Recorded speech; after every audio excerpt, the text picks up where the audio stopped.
Good morning, everybody. Um, I'm back once again. My name, Antonio Thomas. Most people know me as the General. If you have any questions about who I am, what I do, just inbox me. Leave me a message, something you want me to talk about. I'm here in Chicago. Yes, I am ADOS. I'm a black man. I know that my spirituality is great, and I have a great affinity for my people. But I know in order to fix anything that's going on, you gotta start with home first.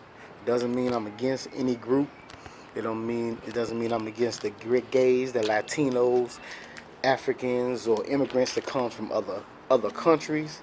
But what it means is I know I have a specific problem that's going on in my community, my neighborhood, and with my people. So I have to deal with that first.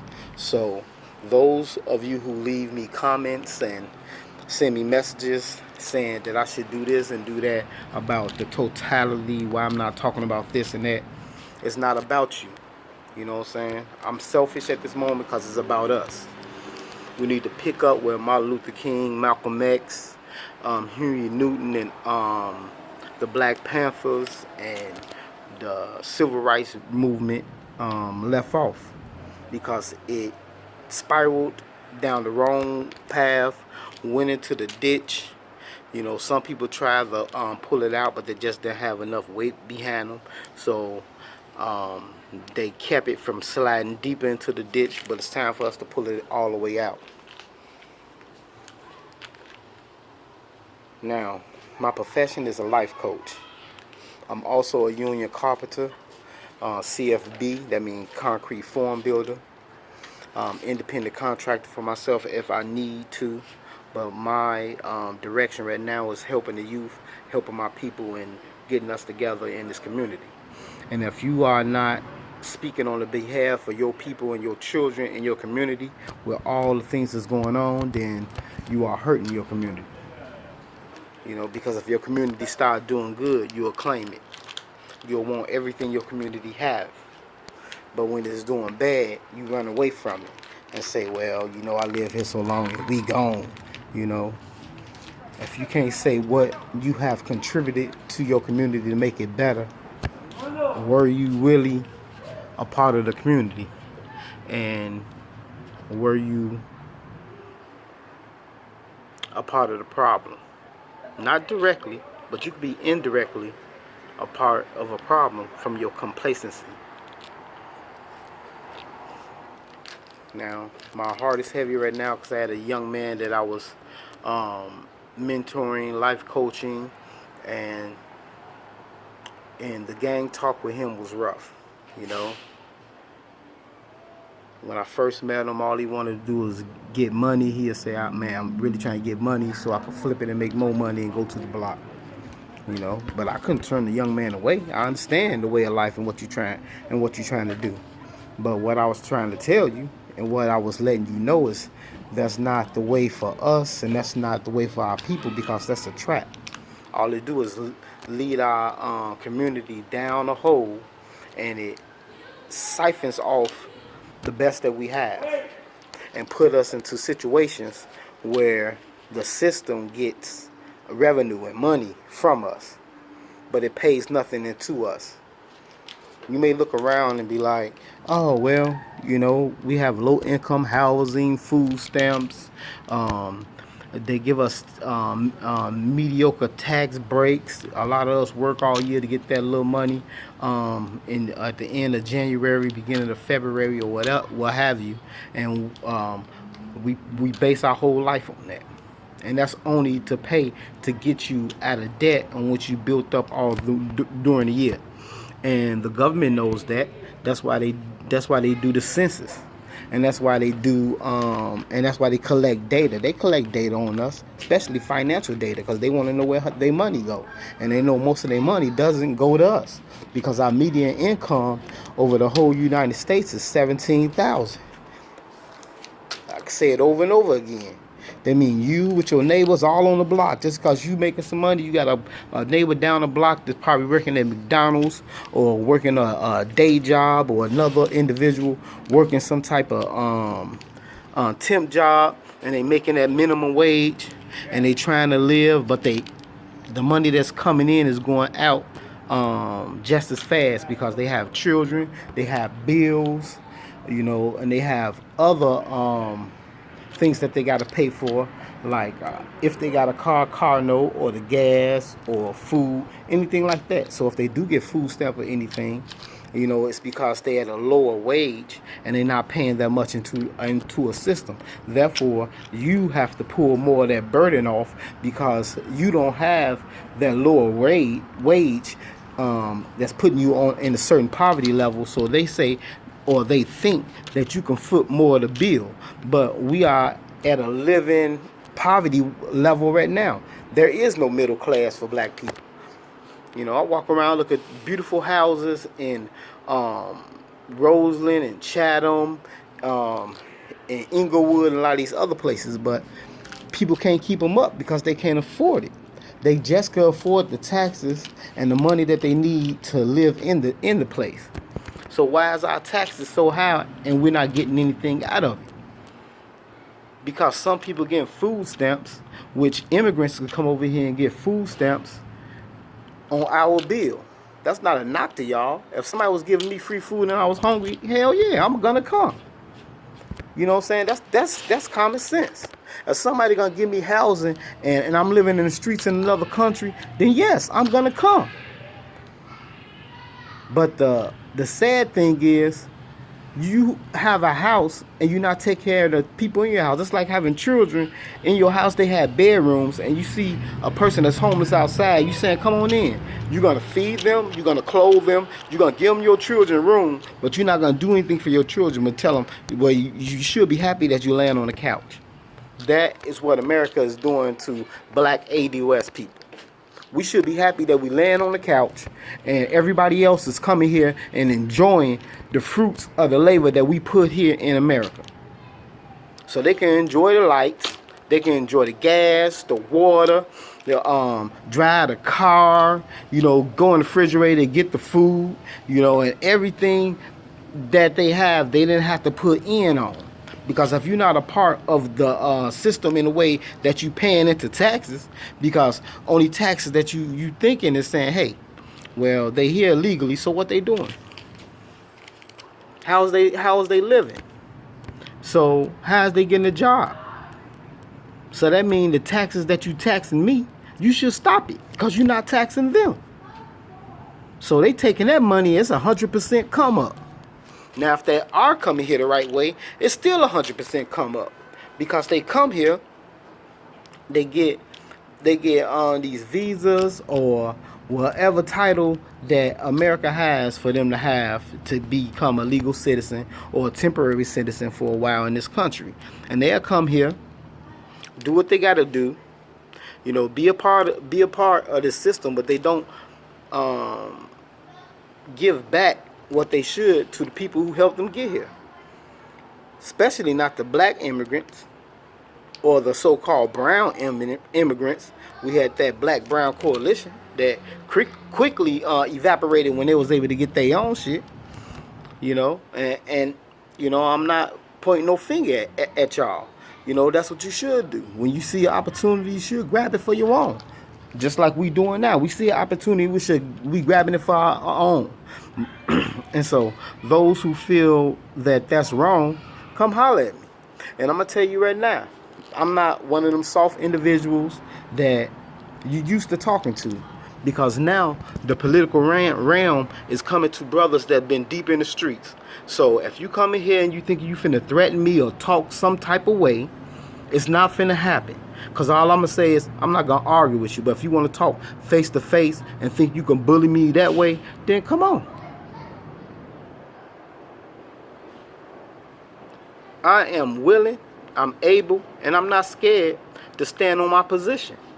I'm not scared to talk to no politician. What are you going to do for us? I know what my community look like. So when you say, oh, well, I'm not going to do something specific just for black people, no. You know, that's Kamala Harris. You know, I'm insulted.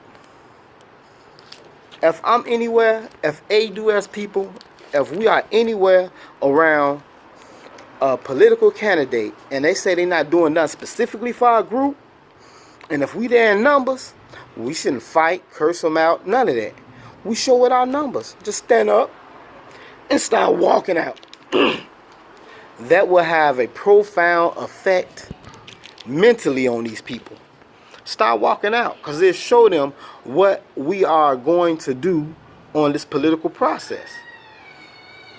Because if you not taking part into them those debates the right way, then what is the purpose?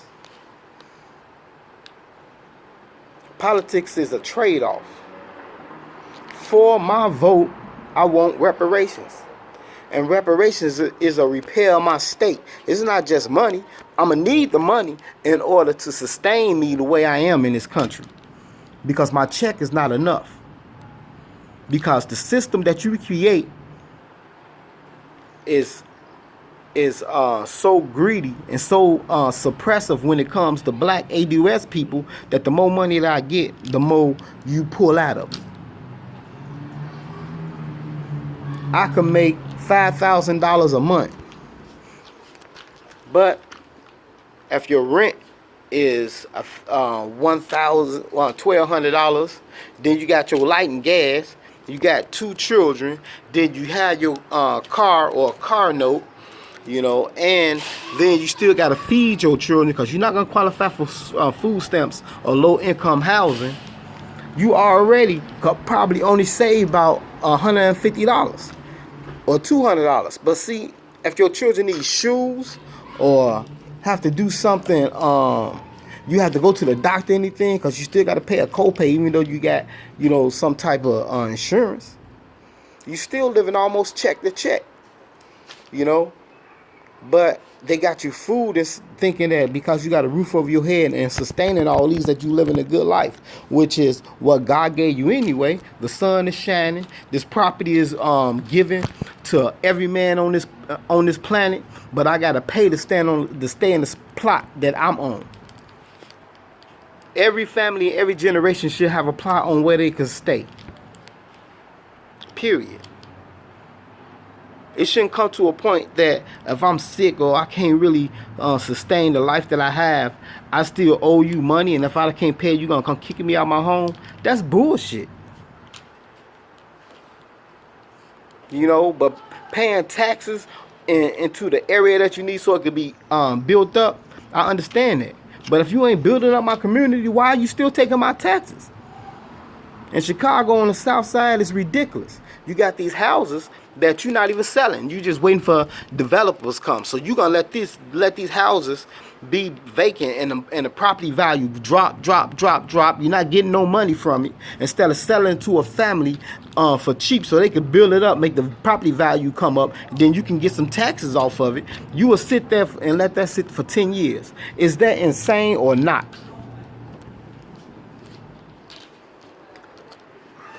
I'm not gonna go on far today. I usually, like I say, I try to do between 10 minutes. Now it's getting kind of long to 15 minutes because I have a lot on my mind. But I want y'all to stay on code. Y'all shouldn't speak about nothing but reparations. I know it's hard. R. Kelly go to jail. You want to talk about it. You know, Trump talking about these women and how he telling them go back to their country. You want to talk about it. That's good, you know. But before you talk about that, be like, oh, that's fine, but let's talk about reparations first, and then all these other things. And if they spin out to me, well, we're not talking about reparations. You not talking about reparations, but I am, because our people need to be repaired. Because if we're not talking about reparations, then we're not talking about business for ADOS people. We're not talking about medical plans for ADOS people. We're not talking about repair and getting housing or getting situations for ADOS people so we can live in a way where we can build wealth. We're not talking about doing anything for ADOS people that you are going to do for everybody. Because what's good for everybody is not necessarily what's good for every ADOS people. Because if you can get everybody health care, and those people who are who coming over here illegally, you covering them with health care, right? Where are you getting that money from? As people quick to say, where would you get the money for reparations? Are you insane? They didn't ask where they getting the money for reparations with everybody else who you paying, and still paying out of my tax money. Let's do it like this. Before you even start, let's put a freeze on my tax services and on everything I pay, then calculate it from me on back to my ancestors on how much we pay in reparations to everybody else, and you spend that back off to me in interest starting off the gate. And let's see what that do. And then we'll think about all of the atrocities and the wrongs that you did to my people. And we'll pick it up from there. There's a lot of ways we can go if you're intelligent enough to talk about it. But that's why you took education away from us, because you didn't want us to stand on equal footing to debate y'all. But now we coming to a point where we out debating you. That's why you don't want our type inside the Congress, because most people that's in the CBC is not even of me. They Jamaican descent, Ghana descent, all these other descents that don't understand what I've been through. You know, my father and my father's father always had to look over their shoulder for the police pulling behind them to potentially take what they got, beat them up, or take their life and destroy the lifestyle that we created for our families. That's what we got to endure while we here in America. Until we're gonna address that and change that, it's nothing you could talk about with me about. It's reparation or nothing. I understand when they was talking about freedom or death. That's what that means. You know, until we free to control our neighborhoods, our children gonna be continually dying. They're gonna be continuously raping our community, giving these false hopes and these false narratives to make you think you coming out of something. But when you look back, you know what I'm saying, 2 or 3 years from now, you be like, that was the worst fucking thing that happened.